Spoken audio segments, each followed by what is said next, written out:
దేవుడు ఏం చేస్తాడంటే మనుషుడు పలికే మాటను బట్టి మనుషునికి ప్రాధాన్యత ఇస్తాడు. దేవుని సన్నిధి ఇద్దరు ప్రార్థించాడు. లూకాసు వార్త 18 అధ్యాయం, పరిసయ్యుడు సుంకరి. ఇలా ఎవరికి ప్రాధాన్యత ఇచ్చాడు దేవుడు అంటే సుంకరికే ప్రాధాన్యత ఇచ్చాడు. అంటే మనిషిని మాటను బట్టి దేవుడు మనుషునికి ఘనత కలుగు చేస్తాడు. ఇలా మనుషుడు ఏం చేస్తాడంటే మనుషుని యొక్క స్థితిని చూసి మనుషుని అభిమానిస్తాడు. వాడు ఎంత దరిద్రుడు దౌర్భాగ్యుడైనా సరే వీడి కంటికి వాడు పెద్ద నీతివంతుడిలాగే కనబడతాడు. వాడు చేసే కార్యాలు ఒకవేళ ప్రత్యక్షంగా చెప్పబడినా కానీ ఇవేవి కూడా కంటికి కనబడవు. ఈయన నమ్మిందే సిద్ధాంతం. వాడు నీతిమంతుడు అంటే నీతిమంతుడే. అంటే వాడు వెనక ఇప్పుడు శాస్త్రులు పరిచయాలు మీరు మనుషులు ఎదుట నీతిమంతులని అనిపించుకుంటారు, కానీ మీరు ఎట్లా ఉన్నారు లోపల అంటే సున్నం కొట్టిన సమాధులను పోలిన వారు. అవి పైకి శృంగారంగా కనబడతాయి కానీ లోపల సమస్తమైనటువంటి కల్మషంతో నిండుకొని ఉన్నవి అని ప్రభు చెప్పినట్లుగా చూస్తాం. కాబట్టి మీరు ఇక్కడ గొప్పతనము, వివాదాలు ఇవన్నీ దేనికి వస్తున్నాయి అని అంటే మనుషుల అభిమానించే దాన్ని బట్టి వివాదం కలుగుతుంది. నీ శరీర అవయవాల్లో కలిగేటువంటి భోగేచ్ఛలను బట్టి వివాదాలు కలుగుతున్నట్లుగా చూస్తాం. వీరిని ఉద్దేశించి పౌలు ఆ కొరింథీ సంఘాన్ని వర్ణించినటువంటి అనుభవం చూడండి. కొరింథీయులకు రాసిన మొదటి పత్రిక 3వ అధ్యాయం. కొరింథీయులకు రాసిన మొదటి పత్రిక 3వ అధ్యాయం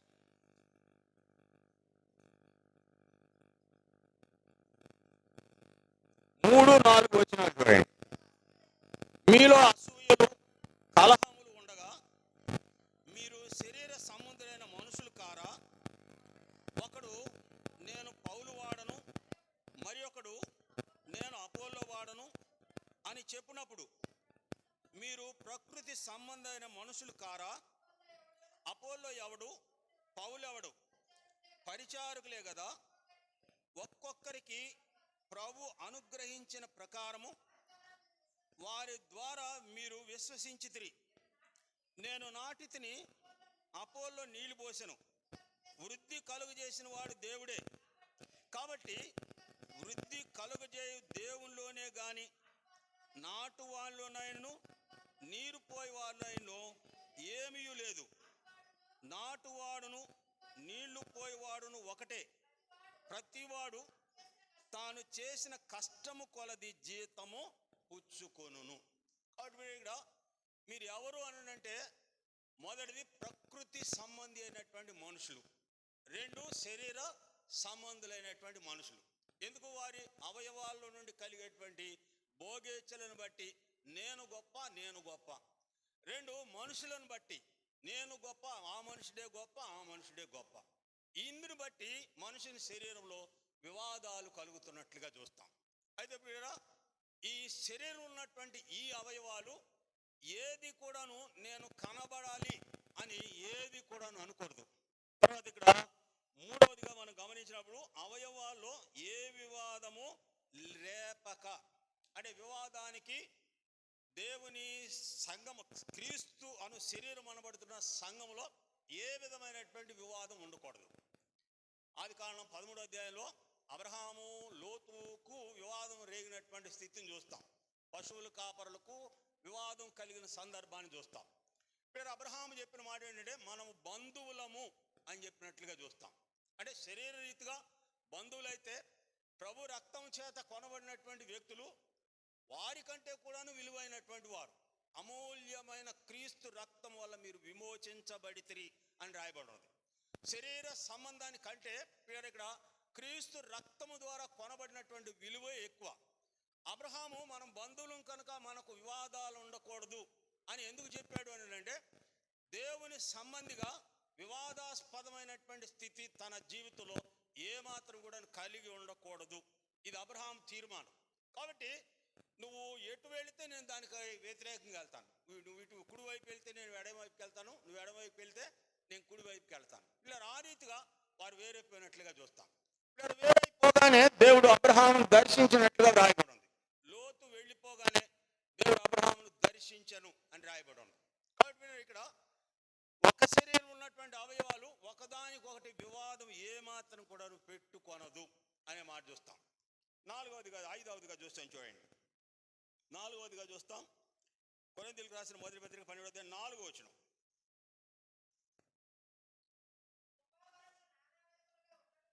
కృపావరములు నానా రకములుగా ఉన్నవి గాని ఆత్మ ఒక్కడే, మరియు పరిచర్యలు నానా విధములుగా ఉన్నవి గాని ప్రభు ఒక్కడే. 18వ వచనం చూడండి, ఇది అధ్యాయం 18. అయితే దేవుడు అవయవములో ప్రతి దానిని దాని చిత్త ప్రకారము శరీరములో ఉంచెను. ప్రతి దానిని దాని చిత్త ప్రకారం, అది ఎక్కడ ఉండాలో దేవుని చిత్త ప్రకారం ఉంచాడు. ఆ ఉంచినటువంటి స్థానంలోనే అది పని కలిగి ఉండాలి. కృపావరములు నానా రకములు, అవి రకరకాలు. శరీరంలో ఉన్నటువంటి అవయవాలు ఎలా రకరకాలుగా ఉన్నాయో దేవుని పని కూడాను, దేవుని కృపావరములు కూడాను అట్లాగే నానా రకాలుగా ఉన్నాయి. అంటే దేనిలో నిలిచినటువంటి వాడు ఆ పనే చెయ్యాలి. రోమపత్రిక 12వ అధ్యాయం, రోమిలకు రాసిన పత్రిక 12వ అధ్యాయం 6వ వచనం. మనము 4:5 చూడండి. ఒక్క శరీరంలో మనకు అనేక అవయవాలు ఉండునను ఈ అవయవములన్నిటికీ ఒకటే పని ఎలాగూ ఉండదో అలాగే అనేకులమైన మనము క్రీస్తులో ఒక్క శరీరముగా ఉండి ఒకరికి ఒకరు ప్రత్యేకముగా అవయవములై ఉన్నాము. మనకు అనుగ్రహించబడిన కృప చొప్పున వేరు కృపావరములు గలవారమై ఉన్నాము గనుక ప్రవచనమైతే విశ్వాస పరిమాణము చొప్పున ప్రవచింతుము, పరిచర్య అయితే పరిచర్యలోను, బోధించువాడైతే బోధించుటలోను, హెచ్చరించువాడైతే హెచ్చరించుటలోను పని కలిగి ఉందుము. ఇక్కడ రాయబడినటువంటి మాట ఏంటంటే, ఒక్క శరీరం ఉన్నటువంటి అవయవాలు దేవుడు దాని చిత్త ప్రకారం ఉంచాడు. ఆ ఉంచినటువంటి స్థలంలోనే అతను ఉండి పనిచేయాలి. అంతేగాని అతడు ఉంచినటువంటి స్థలంలో కాకుండా వేరే పని చేస్తే ఇప్పుడు అక్కడ ఏం జరుగుతుందని అంటే కీడు జరుగుతుంది. ఈ విషయం మనం ఎక్కడ చూస్తామంటే, దేవుడు ఏర్పాటు చేసుకున్నటువంటి లేవి వంశములో చూస్తాం. లేవి వంశాన్ని దేవుని పరిచర్యకు ఆయన ఏర్పాటు చేసుకున్నాడు.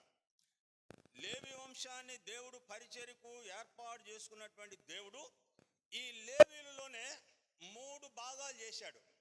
కహతీయులు, గెర్షోనీయులు, మోరారీయులు, 3 తెగలవారు. ఒకే వంశం, లేవి వంశమే. ఈ లేవి వంశంలో కహతీయులు, గెర్షోనీయులు, మోరారీయులు, ఈ 3 తెగల వాళ్ళు ఉంటారు. లేదా ఈ కహతీయులు పని వేరు, మోరారీయుల పని వేరు, గెర్షోనీయుల పని వేరు. ఈ కహతీయుల పని ఏమిటంటే అతి పరిశుద్ధ స్థలంలో పనిచేసేటువంటి వారు. అతి పరిశుద్ధ స్థలంలో ఉన్నటువంటి ఆ వస్తువులు కానీ అవన్నీ కూడాను వారు బాధ్యత, వారే పరిచయం చేయాలి. తర్వాత ఈ గెర్షోనీయులు వీళ్ళు ఎవరంటే ఈ ప్రత్యక్ష గుడారం వేయడానికి ఈ తోళ్ళు కానీ, వత్సలము కానీ, కట్టలను కానీ, తాళ్ళు కానీ ఇవన్నీ వాళ్ళు మోయాలి. ఇక్కడ మోరారీల పని ఏమిటంటే ఈ చుట్టూ ఉన్నటువంటి పలకలు, ఏది ప్రాకారం ఉన్నటువంటి పలకలు, మేకులు, తాళ్ళు ఇవన్నీ వాళ్ళు మోయాలి. అయితే ఇప్పుడు ఇక్కడ కోరాహు యొక్క లేవి వంశం ఉన్నటువంటి కోరాహు దేవుని పని ఆయనకు అప్పగించింది ఏమిటంటే పరిశుద్ధ స్థలంలో పని చేయడానికి మాత్రమే దేవుడు వాడికి పర్మిషన్ ఇచ్చాడు. అయితే ఇప్పుడు కోరాహు ఏం కోరాడు? ఎన్నిసార్లు వెళ్ళలేదు మీరు ఇప్పుడు? సంఖ్యాకాండం 16వ అధ్యాయంలో మోషే కోరాహు ఎదురు నిలబడి అన్నాడు, మీరు యాజకత్వం కోరుచున్నాడు, దేవుడు మీకు ఇచ్చిన పని మీకు అల్పంగా ఉన్నదా? మీరు యాజకత్వం కోరుచున్నాడు. యాజకుడి పని మరొకడు ఏమాత్రం కూడా చేయడానికి వీల్లేదు. యాజకుడి పని యాజకుడే చేయాలి. యాజకుడి పని యాజకుడు చేయనందున ఇప్పుడు సౌలు యొక్క జీవితం ఎట్లా ముగించబడింది అంటే తన కత్తి మీద తానే పడి చచ్చినట్లుగా చూస్తాం. సమూయేలు రావడం కొద్దిగా ఆలస్యమైంది. ఫిలిస్తీన్లు యుద్ధానుకున్నారు, ఇజ్రాయెల్ ప్రజలు చెదిరిపోతున్నారు. ఆ విషయమై సౌలు సమూయేలుతో చెప్పాడు, నువ్వు రావడం ఆలస్యమైంది కనుక ఇజ్రాయెల్ చెదిరిపోతున్నారని నా అంతటా నేనే సాహసించి బలి అర్పించి తిని అని అన్నాడు. యాజకుడి పని యాజకుడే చేయాలి. అయితే ఇక్కడ కోరాహు ఆ బృందం అంతా కూడాను వాళ్ళకు అప్పగించినటువంటి పని వాళ్ళకు చాలా చులకనగా ఉన్నది. దేవుడు మీకు అప్పగించిన పని అంత అల్పంగా కనబడుతుందా మీకు? అయితే మీరు యాజకత్వమును కోరుచున్నారు. అంటే ఈ సంఘంలో ప్రతివాడు పరిశుద్ధుడే, మిమ్మల్ని మీరు ఎలా సంఘం మీద హెచ్చించుకొనిచున్నారు అని మోషే ఆరోనులతో ఎదురు తిరిగినటువంటి అనుభవమే కోరాహు, దాతాన్, అభిరాములు, ఇజ్రాయెల్ ప్రజల పేరు పొందినటువంటి 250 మంది ఏక మనసు కలిగి వారి మీద తిరుగుబాటు చేసినట్లుగా చూస్తాం. కాబట్టి మీరు శరీరం ఉన్నటువంటి అవయవాలు దాని చిత్త ప్రకారం ఉంచినప్పుడు ఆయన అప్పగించమనేటువంటి పని మీద వారు నిలిచి ఉండాలి. వారికి అప్పగించే పని విసర్జించి వేరే పనిలోకి వెళితే మనుషుని జీవితం ఏమాత్రం కూడా క్షేమంగా ఉండదు. సామెత చూస్తాం, కుక్క పెత్తనం గాడి తీసుకుంటే ఏమవుతుందంటే యజమాని కర్ర తీసుకొని ఎరక్కొడతాడంట. పులిని చూసి నక్క వాతలు పెట్టుకుంటే దెబ్బకి సస్తది. యాజకుడు పని యాజకుడు చేస్తాడు. యాజకుడికి గొప్పగా ఉంది, యాజకుడు చాలా పేరు ప్రఖ్యాతి, అందరూ ఇల్లు ఆయనే న్యాయపతిగా చూస్తున్నారని చెప్పేసి మేము కూడా అట్లాగా అవ్వాలి అని అనుకొని వాళ్ళు ఆశిస్తే వీళ్ళ జీవంతోనే వారు పాతాళానికి వెళ్ళిపోయినట్లుగా చూస్తాం. కాబట్టి వీరికి రాయబడినమాట, ప్రతి అవయవము దాని చిత్త ప్రకారం ఉంచగా ఆ చిత్త ప్రకారమే ఆ పని వాళ్ళు చెయ్యాలి. లేవీల్లో ఉన్నటువంటి ఈ తెగలోని వారు కహాతీయులు, గెర్షోనీలు, మోరారీలు ఎవరి పని వాళ్ళు చేస్తే వీళ్ళ ఏ ఇబ్బంది కూడా ఉండదు. మేఘం ఎత్తబడినప్పుడు ఈ ముగ్గురు పరిశుద్ధ స్థలం ఉన్న సామాగ్రి అంతా కహాతీయులు తీయాలి, గెర్షోనీలు ఈ ఉన్నటువంటి ఈ గుడారాలు, తెరలు ఇవన్నీ వాళ్ళు తీయాలి, ఈ చుట్టూ ఉన్నటువంటి పలకలు, వెండి దిమ్మలు, ఈ తాళ్ళు, మేకులు ఇవన్నీ కూడాను మోరారీలు తీయాలి. అట్లా తీసినప్పుడు దేవుడు ఆ సంఘంలో ఏ విధమైనటువంటి కీడు ఏమాత్రం కూడా చేయలేదు. అయితే భూమిని నోరు తెరిచి మింగేయడం ఉన్న ఉద్దేశం ఏంటంటే దేవుని సన్నిధిలో దేవుని పరిచర్య అప్పగించిన పరిచర్యను కాదు అన్నందుకు వారు పాతాళంలో దిగిపోయినట్లుగా దేవుని వాక్య భాగంలో చూస్తాం. 5వదిగా చూస్తాం చూడండి, 12వ అధ్యాయం 1 కొరింథీ 12, 24, 25. సుందరములైన మన అవయవములు ఎక్కువ సౌందర్యం అక్కర్లేదు, అయితే శరీరములో వివాదము లేక అవయవములు ఒకదానిని ఒకటి ఏకముగా పరామర్శించులాగున. ఇక్కడ ఒక అవయవములు ఒకదానికి ఒకటి పరామర్శించినటువంటి అనుభవం. ఎట్లాగా ఈ అవయవములు పరామర్శిస్తాయి అని అంటే, కాలుకు దెబ్బ తగిలితే వెంటనే చెయ్యెళ్ళి ఆ కాలుకున్నటువంటి దెబ్బను ఇచ్చేస్తుంది, కన్ను చూస్తుంది, చెయ్యెళ్ళి ఆ దెబ్బకు ఆ ట్రీట్మెంట్ చేస్తుంది. అంటే ఒకదానికి ఒకటి దెబ్బ తగిలిన తర్వాత పరామర్శించేటువంటి అనుభవాన్ని చూస్తాం. పరామర్శించడం అంటే యోబును ఆఖరి దశలో అందరూ వచ్చి పరామర్శించను అని రాయబడి ఉంది. తర్వాత లూకాసు వార్త 10వ అధ్యాయం 34 నుండి కింద వరకు వచ్చినప్పుడు లేవీయుడు, యాజకుడు ఆ పక్క నుండి వెళ్ళిపోయాడు. కొరప్రాణంతో విడిపోయినటువంటి మనుషుని ప్రక్క నుండి వెళ్ళిపోయారు. అయితే వీళ్ళ సమరీయుడు వెళ్ళి అతనిని పరామర్శించను అని రాయబడి ఉంది. కొరప్రాణంతో ఉన్నాడు, వెళ్ళాడు, ఎంతో ప్రాముఖ్యమైన పని మీద వెళుతున్నప్పటికీ కూడా వీళ్ళారు అక్కడ అతని దగ్గరకు వచ్చి అతను చూసి జాలిపడి నూనె, ద్రాక్షారసం పోసి కట్లు కట్టి తన వాహనం మీద ఎక్కించుకొని పూటకోళ్ళ వారి ఇంటికి అప్పగించడమే పరామర్శించడం.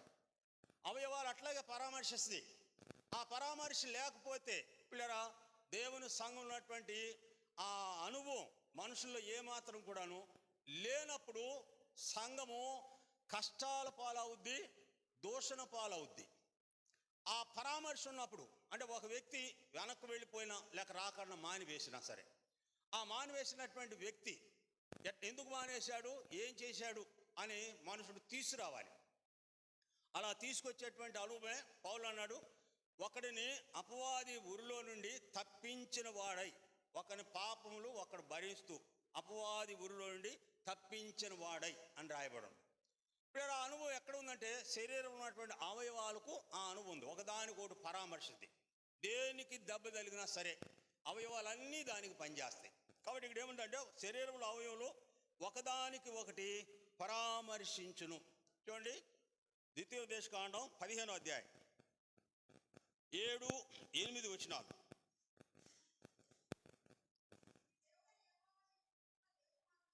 నీ దేవుడైన యెహోవా నీకిచ్చుచున్న దేశమందు ఎక్కడైనను నీ సహోదరులు ఒక పేదవాడు ఉండి నీ ఎడల, పేదవాడైన నీ సహోదరుని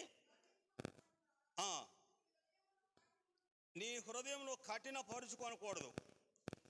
నీ చేయి వాని కొరకు అవశ్యముగా చాపవలెను. అంటే చాలమ్మా, ఇక్కడ నీ దేవుడు నీకు ఇచ్చేటువంటి దేశంలో ఎవరైనా సరే నీ సహోదరుడు పేదవాడుగా కనబడినప్పుడు నువ్వు చేయవలసిన పని ఏంటంటే నీ చేయి అవశ్యముగా చాపవలెను. అంటే అర్థం ఏంటి? అతని అవసరతను తీర్చాలి. సామెతల గ్రంథం 31వ అధ్యాయంలో గుణవతి అయిన భార్య ఆమె బీదలకు తన చేయి చాచును. అంటే ఇక్కడ అవయవాల్లో ఉన్న ఎట్లాగైతే పనిచేస్తాయో అట్లాగే నీ తోటి సహోదరుడు ఏదైనా అవసరంలో ఉన్నప్పుడు ఇలా నీకు చేతనైనటువంటి సహాయం నువ్వు అతనికి చెయ్యాలి. అలా చేయకపోతే ఈ క్రీస్తు సంఘం అనే శరీరంలో ఉన్నటువంటి ఈ అవయవాల యొక్క అనుభవం నీ జీవితంలో లేకపోతే నువ్వు దేవుల్లో ఉన్నావు ఒకటే, లేకపోయినా ఒకటే. అవశ్యముగా నీ సహోదరుడు అవసరత కనబడినప్పుడు నీ సహోదరునికి నీ చెయ్యి చాపవలెను. నెహెమ్యా గ్రంథం 8వ అధ్యాయం 12వ వచనం చూడండి. నెహెమ్యా గ్రంథం 8వ అధ్యాయం 12వ వచనం. జనులు తమకు తెలియజేయబడిన మాటలన్నిటినీ గ్రహించి వినుటకును, పై వచనం చదవండి 11. ఓదార్చి మీరు దుఃఖము మానుడి, ఇది పరిశుద్ధ దినము, మీరు దుఃఖపడకూడదని వారితో అనిరి.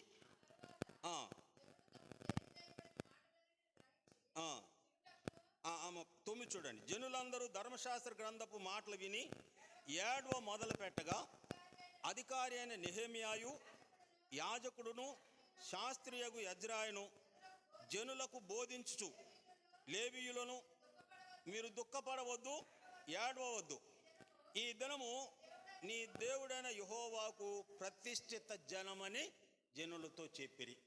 ధర్మశాస్త్ర గ్రంథపు మాటలు వారికి తెలియజేయగా ఏడవ మొదలు పెట్టిరి. ఎందుకు ఏడుస్తున్నారు వీళ్ళు? గ్రంథంలో వ్రాయబడినటువంటి మాటల ప్రకారం వారి జీవితాలు ఏమాత్రం కూడాను లేవు. బీదలైనటువంటి వారు కనబడినప్పుడు వారి మనసులు కఠినపరుచుకున్నారు. సహాయం చేయడానికి బదులు వారిని చూసి ముఖం చాటేశారు. కొరప్రాణంతో ఉన్నవాడిని ఎట్లాగైతే ప్రక్కకి వెళ్ళిపోయారు వీళ్ళందరూ కూడా అట్లాగే వెళ్ళినవారు.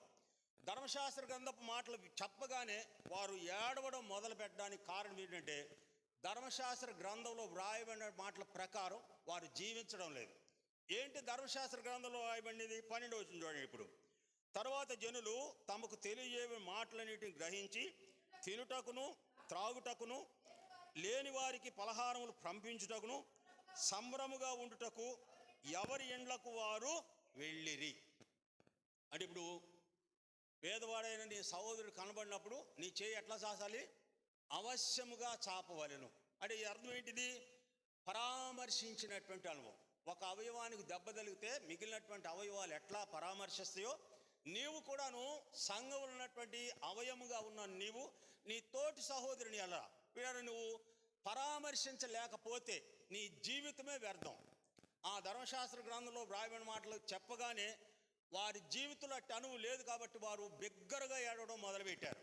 బిగ్గరగా ఏడవడం మొదలుపెట్టిన తర్వాత వారు వచ్చి వారిని ఓదార్చి ఇది దేవునికి ప్రతిష్ఠిత దినం, మీరు ఏమాత్రం కూడా దుఃఖపడవద్దు అన్న తర్వాత వారు ఇంటికి వెళ్ళి చేసిన పని ఏంటంటే బీదలకి లేనటువంటి వారందరికీ పలహారములు పంపించుటకు సంబరముగా కూడి వెళ్ళను అనే మాట చూస్తాం. కాబట్టి వీళ్ళు ఇక్కడ 5వది ఇక్కడ గమనించినప్పుడు ఒక శరీరమునకు ఒక శరీరము అవయవములు పరామర్శించుచుండెను.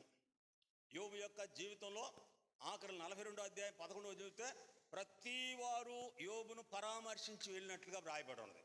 ప్రతి వారు వచ్చి ఒక్కొక్క ఉంగరం, వారికి కలిగినది బంగారం, అతన్ని ఓదార్చి అతనికి ఇచ్చి వెళ్ళినట్లుగా వ్రాయబడి ఉన్నది. కాబట్టి ఇక్కడ 5వదిగా శరీరం ఉన్నటువంటి అవయవాలు అన్నిటి ఒకదానికొకటి పరామర్శించుకున్నాం. 6వదిగా చూస్తాను చూడండి. సామెత ప్రసంగి 1 కొరింథీ 12:26 కాగా ఒక అవయవము శ్రమపడినప్పుడు అవయవములన్నీ దానితో కూడా శ్రమపడును. ఒక్క అవయవానికి దెబ్బ తగిలి శ్రమ పడితే అవయవాలను ఏం చేస్తాయంట? అవి కూడాను బాధపడతాయి.